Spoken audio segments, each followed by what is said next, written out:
Would you like to improve your kettlebell clean? As part of our weekly roundup, we have 5 videos Monday to Friday. And then what I do is I do a roundup where most of the time you'll get a little bit extra, and that's the plan today. If you have ever struggled with a kettlebell clean, i.e. bruising on the forearm, impact on the body, strain on the grip, you get tired too quick, you know your mechanics are not quite right and they need a bit of work, I'm here to help. First and foremost, we're going to cover the 5 areas that we've visited on our Monday to Friday videos. You can check these, they're all shorts on the channel. We're also going to add in a couple of other bits, particularly the breathing and how to ensure you don't burn out too soon. So, without further ado, what we covered, we looked at force production. Some people call this timing, some people refer to it as pop and catch. That could be a great verbal command, because what actually happens with the kettlebell clean is it's a pattern interrupt. You've got this pendulum, you've got the kettlebell on the end of it, and what's actually going on here is a swing action. So here's your neutral point. Kettlebell goes behind you and comes forward. Now for the swing, you're going to come up to about chest to head height. It's going to go behind and up, behind and up. Now for the clean, at this point around here, you're going to elevate the trap. Depending on the weight, you may also use the hips and the feet for some extra drive. And you're going to change that angle, that arc, that swing, and draw it into the body, which is what some people refer to as pop and catch. Think of it as interrupt and receive. Pop and catch. Now I mentioned Goldilocks, which is a great reference point for this, because you don't want too little, you certainly don't want too much, you want it just right.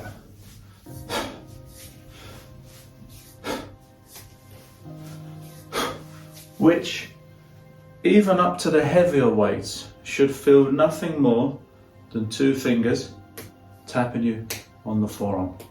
The way that you will impact this hard and potentially do some damage is by pulling far too much, which isn't rewarded, it's actually punished. Next, we looked at handle alignment. Now this is crucial. I'm going to spend some real time here. We're even going to get down on the knees so that we're in shot.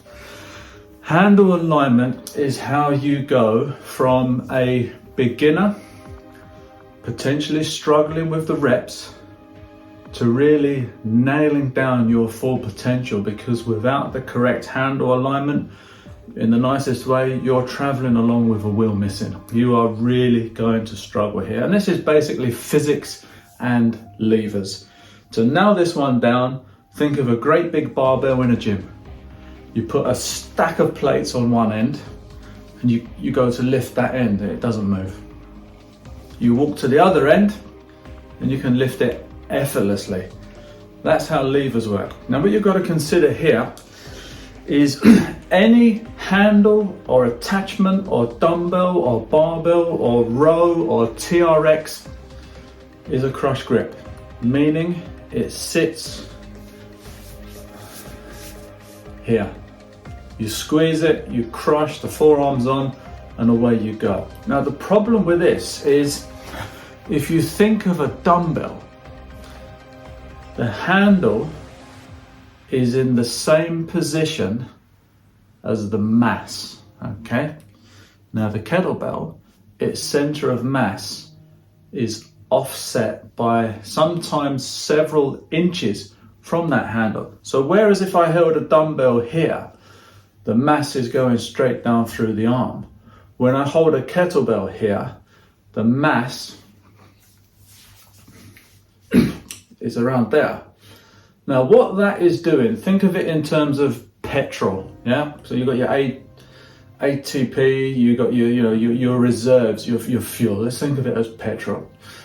When I'm holding this here, I'm burning. Isometrically, This is switched on, and this is resisting the pull of this, which, because it's a couple of inches from that joint, is actually causing that.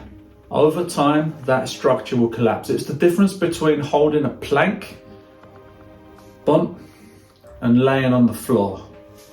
Yeah? When you're holding a plank, obviously everyone has a limit. So how do we adjust this? Because what happens is when you pull the kettlebell in, you're crushing. When it's in a swing action, you're crushing. When it's here, isometrically, you are fighting this structure being collapsed. So basically your grip doesn't get any rest. And if you look at the biggest problem with most people new to kettlebell training, bang, their grip gives out fast. Twist it down. Twist it down. Now there's two ways of doing this. You can clean it into this position, which takes time, or you can clean it here and simply nudge it or offset. So what happens is this gap here disappears as the handle touches the forearm. This adds in stability because you've got a circle on a flat arm and that doesn't sit too well. So here there's lots of potential movement. As I turn it down, I'm stable here, therefore I'm also stable overhead in a snatch position. Now this does take time, but let me come in a little bit just to give you the specifics here. If I hold it like so, as you can see, that is on. There's no two ways about that being on. Yeah, there's a half decent golf ball there from a lot of grip training. Now, obviously that is work. You see the difference? Yeah, completely off.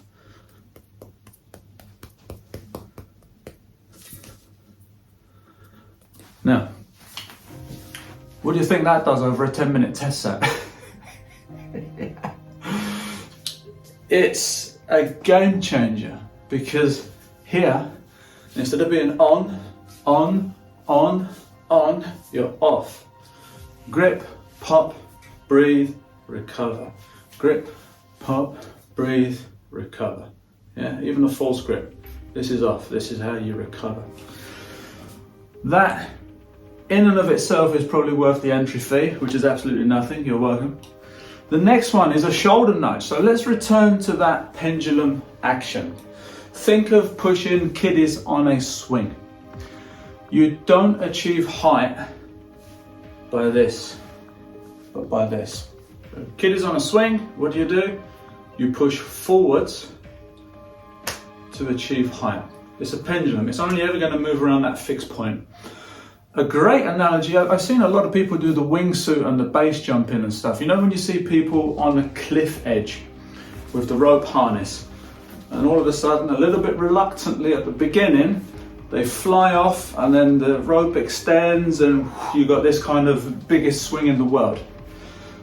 Would you expect the attachment of that rope to be next to them?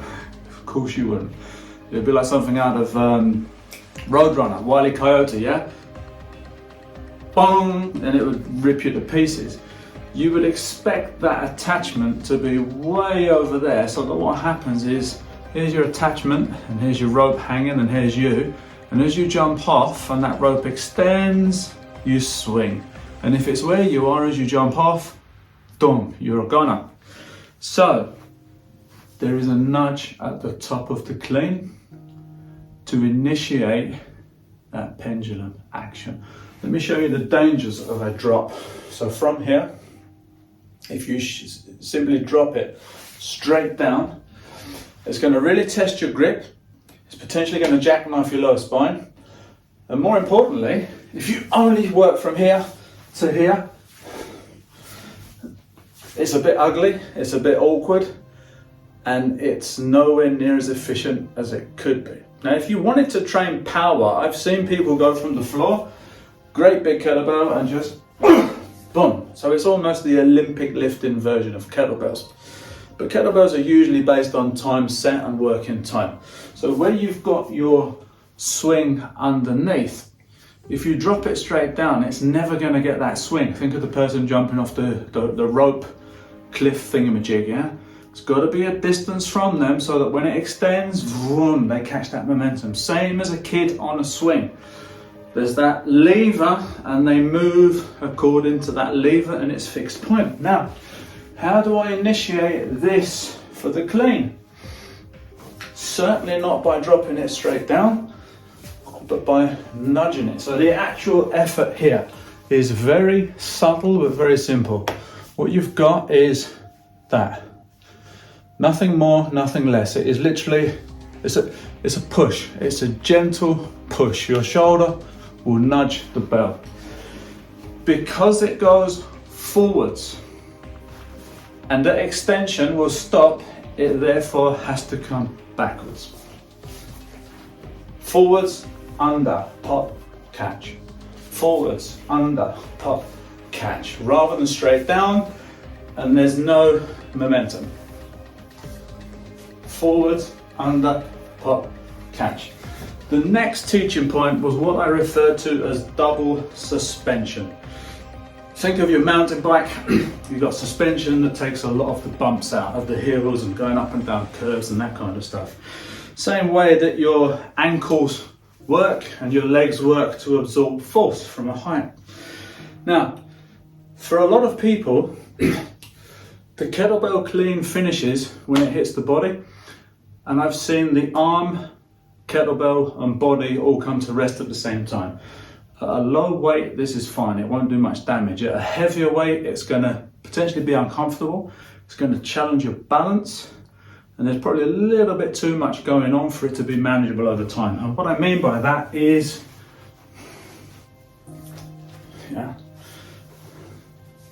comes to rest at the same time.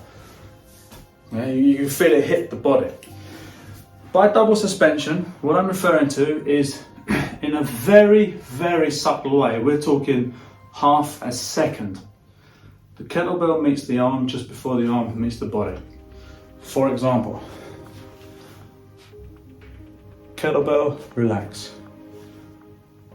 Kettlebell, relax. To exaggerate it, 1, 2. 1, 2.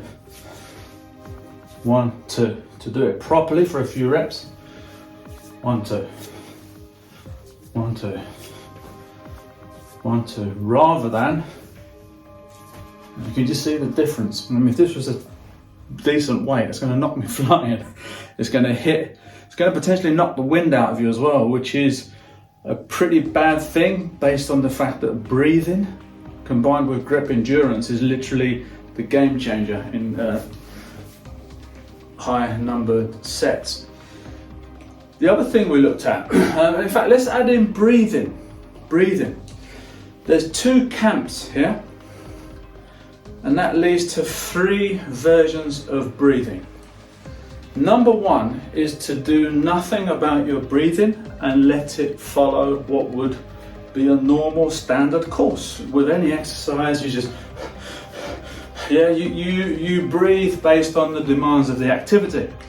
Now there's an incredible danger here, considering that if you are doing a time set or a competitive test set, you don't get to put that down. When you breathe normally and pay no attention to the breath, you will very soon end up in what we refer to as the danger zone, which goes from to out. Ding ding, game over. If you're a mid-distance runner and you have ever gone off too quick, you hit a brick wall, you are completely out of breath, and when you are out of breath, your system needs to stop to recover.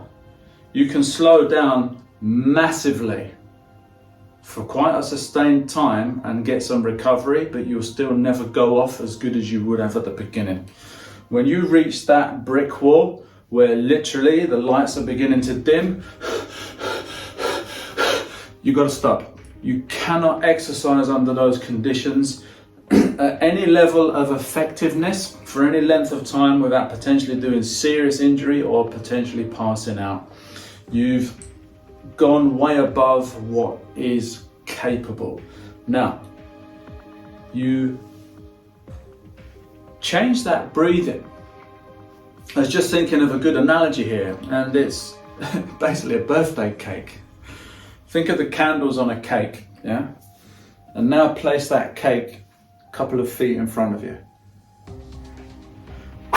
Yeah? Bellows. What they used to use on the steam trains. Years and years ago. So what usually happens with the breath is, you know, we're going to plod along of that 100% capacity using my torso. We're going to, and then, oh my goodness, it's getting, no. From the very beginning, breathe with intention. Make the breath a big focus point and factor of this exercise. And what I mean by that is,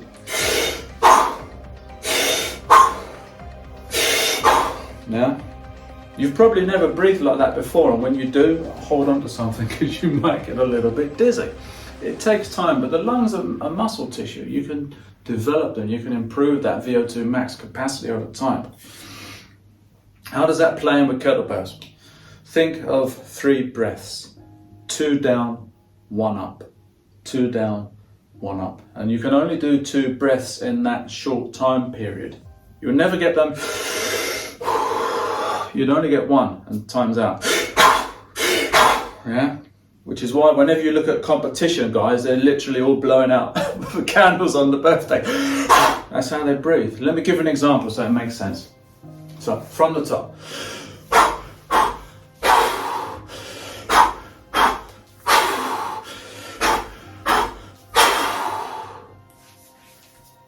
And that might seem completely alien to you, but trust me, if you were to go head to head with someone that doesn't breathe like that, you will last so much longer than them. Because potentially the weakest link, which is lungs and grip, has been managed at the highest level you can manage it at based on your ability. If you just rock up and, yeah, very short, shallow capacity, not really using them lungs efficiently. Think of it. You replenish, well, not really replenish. Think of that fuel tank, your adenosine triphosphate, your ATP, basically your petrol that keeps you going. You get that from oxygen. So don't be shy. Take it on board, use it, be as efficient as you can. Rather than, because all of a sudden it gets a little bit too much because you are constantly on. Now you can place it down, you can recover, you can have a walk around and come back. But if you've set yourself a 5 or 10 minute set where there's no rest, your breathing and your grip are largely the deciding factors of when that will finish. Several tips, anything else I can think of. Hand alignment, nudge to create the arc, Goldilocks, force production, the pendulum, how, there's another one.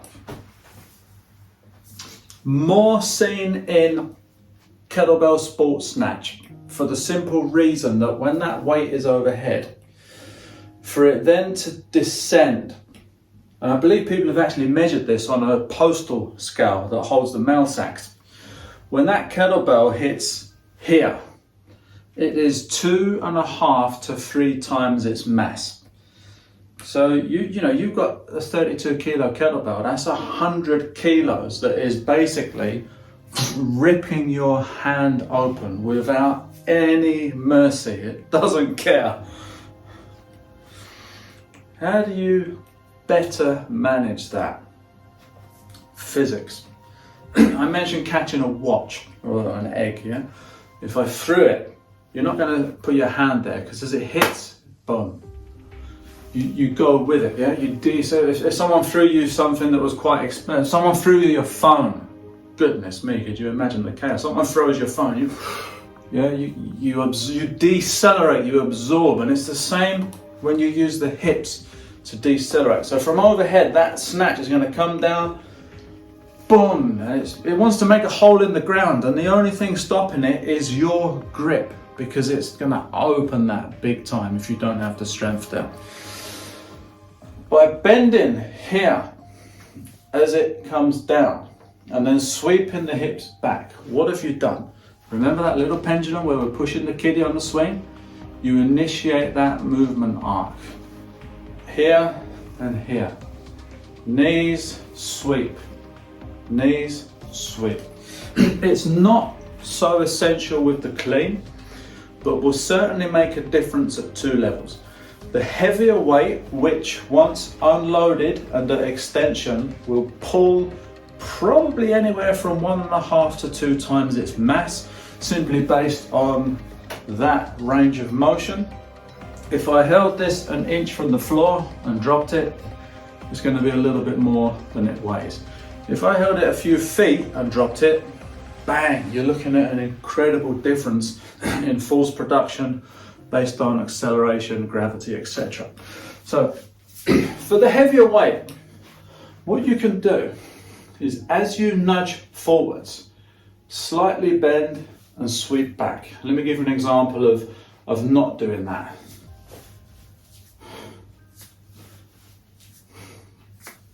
Obviously this isn't a heavy weight, this is for teaching, so that I can actually hold it in various places without collapsing.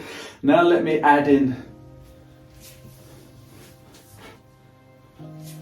So the knees go forwards and the hips come back. So what I've done is I've adjusted my lower body mechanics to be the equivalent of seeing that egg coming towards me and going with it to catch it.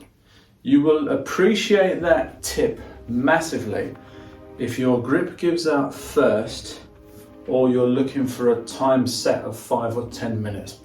It's the equivalent of having a treadmill on incline and then setting it to neutral. It's a completely different world of traveling. Hopefully those tips have an impact. All feedback, comments and questions are more than welcome.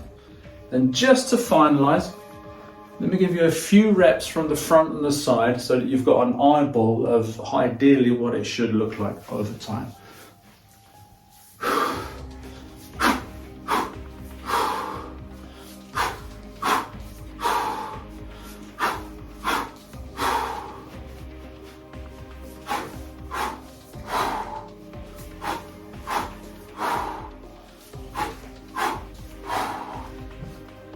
Notice that handle position. You may pull here. You can't pull there, it's simple as that. You can't hold it there. You pull here, you catch here. You pull here, you catch here. Think of a tiny strike through. So what actually happens is you pull it, you're gonna strike through that kind of palm heel. If you can't get that when you catch it here, twist it down to the floor several feet in front of you rather than straight across horizontal.